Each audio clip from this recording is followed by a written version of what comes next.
Greetings and salutations, one and all. I am Joe for Florida 14, coming to you from the 14th Congressional District in the land of flowers. Do want to thank you so much for listening, and I want to throw a special shout out to Call Me Big Papa. Thank you so much for the YouTube like and subscribe. Now, what I try to do with these podcasts is keep them around 5 minutes. I want to give you a little bit of information maybe you didn't have before, ask some questions that maybe you hadn't asked before, and overall get you to think about something maybe a little differently. And again, try to do that in around 5 minutes. Now, yesterday we went a little long because the Pantifa subject required it. And today's subject is going to require us to go a little long here because there are some historical things that you need to be aware of.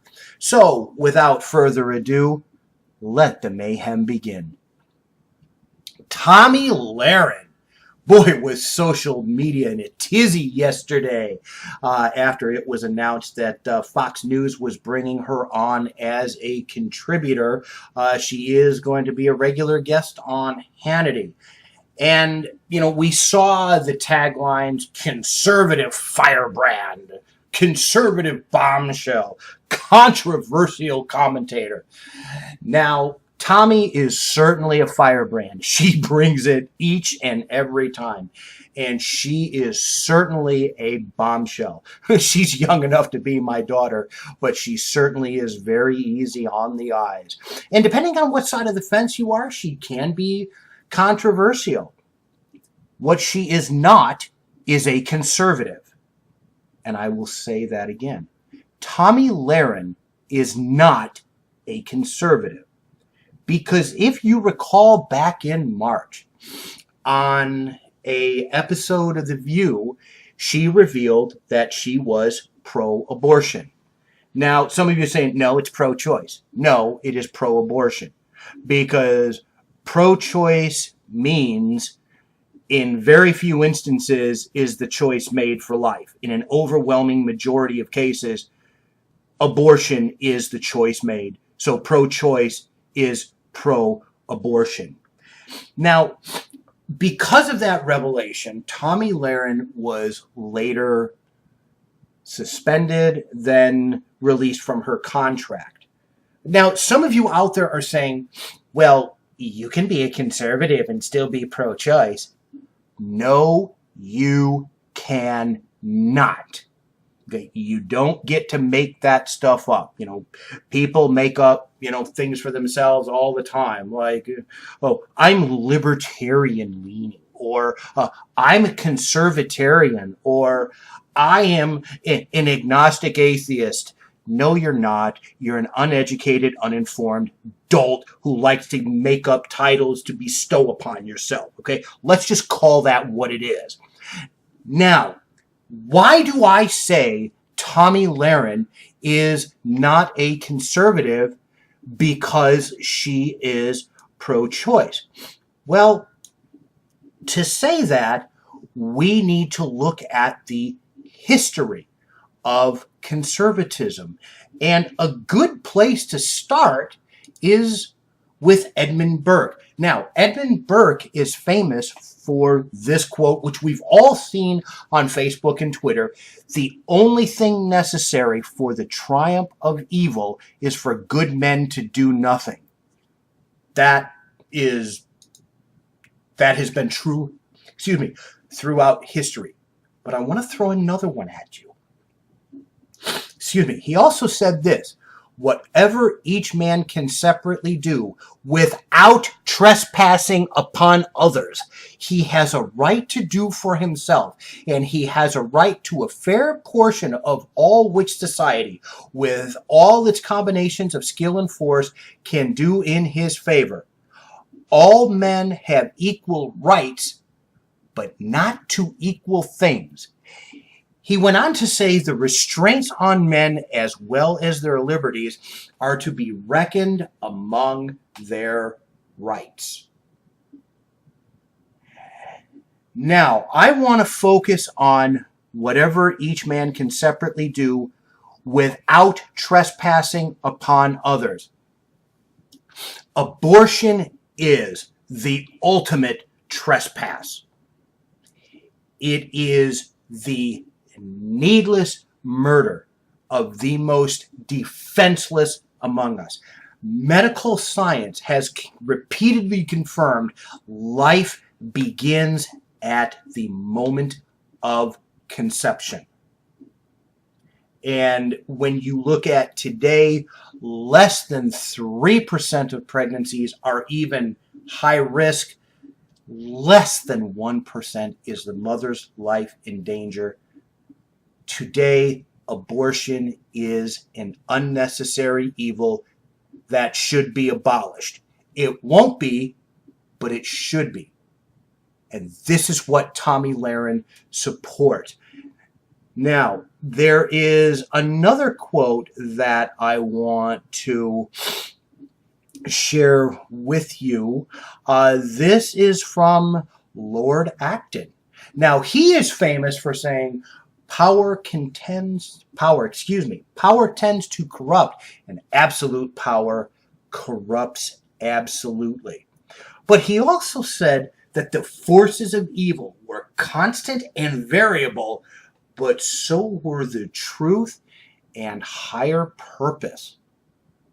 Well, how about that? Now, the next thing I want to bring your attention to is Russell Kirk. Okay? Now, Russell Kirk wrote probably one of the most famous conservative books, A Conservative Mind. And he had some, I apologize. He had some great things to say in that work. But now, what he is really famous for is Kirk broke down the essence of conservatism into what he called 6 canons. I'm going to say 6 bullet points here, and I'm just going to read them to you, just so you're aware of them. You can do with them what you will. Number 1, a divine intent rules society as well as conscience. Political problems at bottom are religious and moral problems. 2, traditional life is filled with variety and mystery, while most radical systems are characterized by a narrowing uniformity. Can you say socialism? Number 3, civilized society requires orders and classes. The only true equality is moral equality. Interesting, but okay. Now, here is a big one. Number 4, property and freedom are inseparably connected. Whoo! Number 5, man must control his will and his appetite, knowing that he is governed by more emotion than reason. Can you say abortion? Number 6, change and reform are not identical. Society must alter slowly. Ooh. Now that is some really, really great stuff there. And again, this is from The Conservative Mind. Now, you're probably wondering, well, what about Barry Goldwater? What about Ronald Reagan? What about those guys? And again, great conservatives. In my mind, Ronald Reagan is the greatest president in my lifetime. Maybe Donald Trump will surpass him. Not yet. But Trump is well on his way. We'll see at the end of his 2 terms. Yes, Trump is going to win in 2020. The Democrats have nobody. And by the time Trump gets his, agenda straightened out, drain the swamp a little bit in 2018, get out a few swamp creatures. And, Now, even Trump Okay? Trump is not a conservative. Okay? Trump is a businessman, but he's not a conservative. And I really don't see him as actually being pro-life. Because remember, this man was a liberal Democrat for 20 years. He said Planned Parenthood did some wonderful things. So again, to be a true conservative is to be pro-life. Because if you don't have life, if you are not alive, you don't have the right to property. You don't have the right to liberty. If you are aborted, the Constitution does not apply to you because you're dead. Okay? Now, again, this is why I say Tomi Lahren is not a conservative.